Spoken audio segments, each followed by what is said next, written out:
Dia dita gasfalchigo di Terra Incogweirdo makarjas. Hello and welcome to Terra Incogweirdo, my friends. And we're here today with my awesome friend Owyssa from Northwest Native Tracker. She is my go-to, and she has spent her entire life interacting with and observing what I call the forest people and what some of you guys might call the Bigfoot people.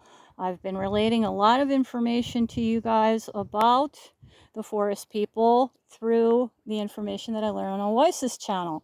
And I brought Owyssa out here to one of my local habitat areas because I knew she would see things that I didn't, and holy cow. We've been here for an hour and a half non-stop stuff. Okay, so she's going to show us a few things, and we're right here at the entrance to this area that I wanted to take her to, that I believed was a sit area. And yes, Owyssa, you believe so?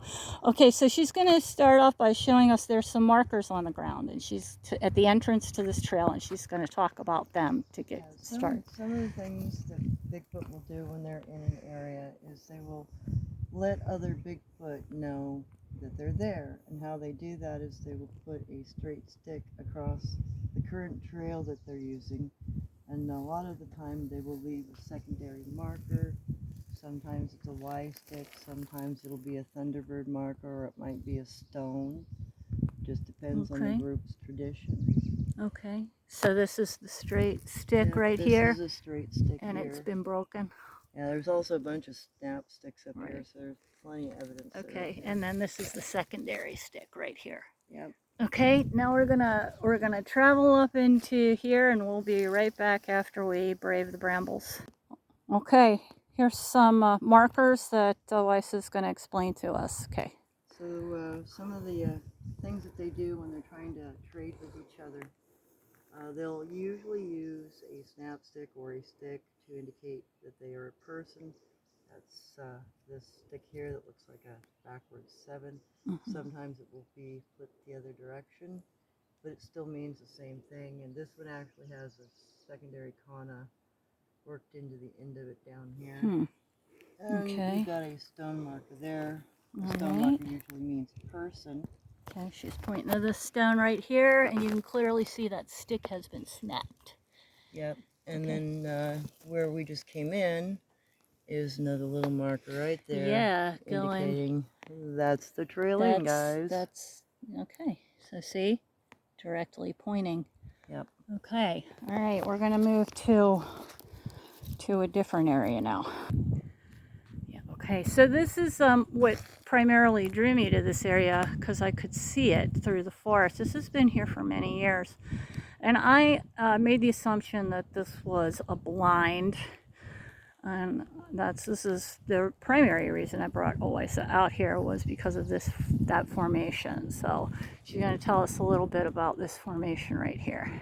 Well, this is actually kind of a triangular shaped formation, and two of the trees, the one on the right hand side that's downed, it was downed in place, and this one on the bottom on this side was downed in place. But the top piece that is sticking up, that tree looks like it was carried in from somewhere else, because we can't find the hole that it came out of. Okay, let's walk a little closer to it. All right, here we are, a little closer. Okay, Owyssa, go ahead and explain. So there are a couple of things that stand out to me that are suggestive. This lower tree obviously came out of the ground here, probably years ago, as did the one over there. However, this top piece does not look like it came out of the ground here. It looks like it might have been brought from somewhere else and placed here. And this sort of thing is used typically, especially with the arch in the middle. They're typically used for babysitting. That's another type of babysitting structure, and there is some fauna evidence in here, some other clay evidence down here, and the arch makes it very easy for visual reference at night. You can see an arch easier at night than you can a bunch just standing straight up. Okay. So it's a delineating marker. Okay, that makes sense.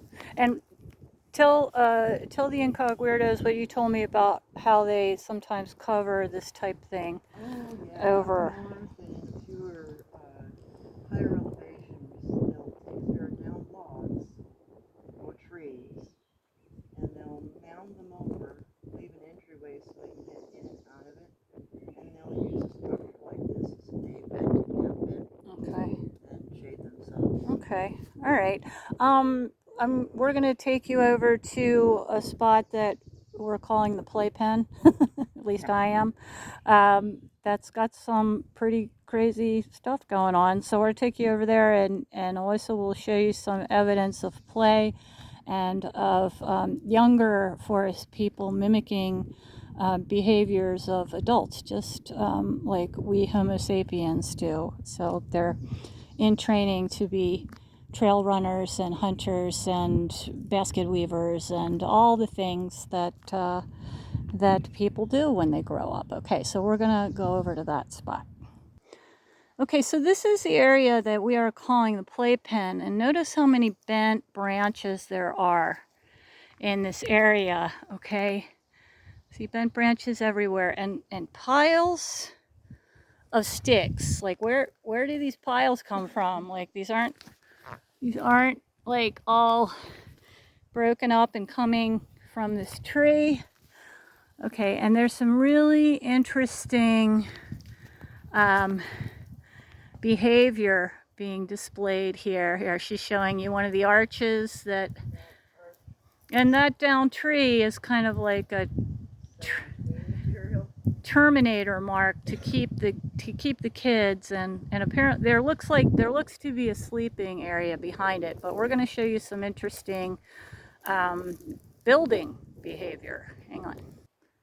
So this is kind of interesting. Owyssa, you want to tell them about this this piece of wood here and what we are thinking it's being used for? Well, this might be a glow-in-the-dark marker for the kiddos. We found a marker stick that's also a movement marker that has the same phosphoretic rot. Yeah.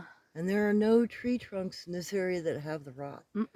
So wherever it's being brought from is somewhere else. Yeah, I've never seen that in this area anywhere.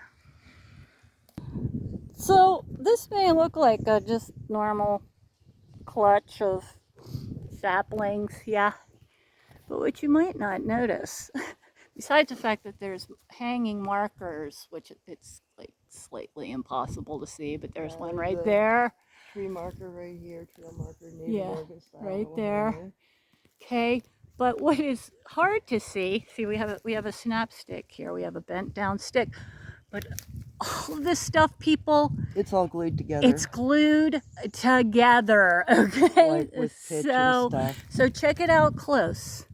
Look right there. See the pitch holding this branch to the tree, and it's snapped again. Okay, look at these little these little things. They're stuck. This tiny, weeny little twig, this bigger twig, glued. This twig is glued right there. See it? It's glued. Wait a minute.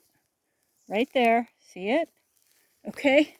Look at that. This one is glued right here. There's there's a little twig glued to the. It's glued twice. It's glued here and here. This is insane. There's one right here. Glued right here. This one is glued. This is glued. Not done. Oh, these are glued together down here. This right here is glued together. Okay, right there, glued together.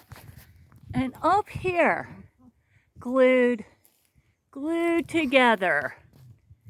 And there is beautiful Dharma puppy. Oh, that's just a natural occurrence. With the exception that it's broken and then glued. Yeah, and look at this one. I love this. This is probably my favorite. Okay, right here. Snap stick in this tiny little branch. Right there. It's glued. It's glued on. Okay, how likely do you think it is that a human being came out here and chewed up a bunch of pine sap and glued this tree together? What Likely. do you think? Okay, so guys, we're gonna end with a parting shot of the beautiful Miss Karma. Hello, pretty girl. Yes, because Owyssa is having a bit of a asthma attack and we need to get her out of here. So thanks for joining us today here on Terra Incogweirdo, the land where para is normal. See you guys later. Bye-bye. Bye-bye. Slango fall.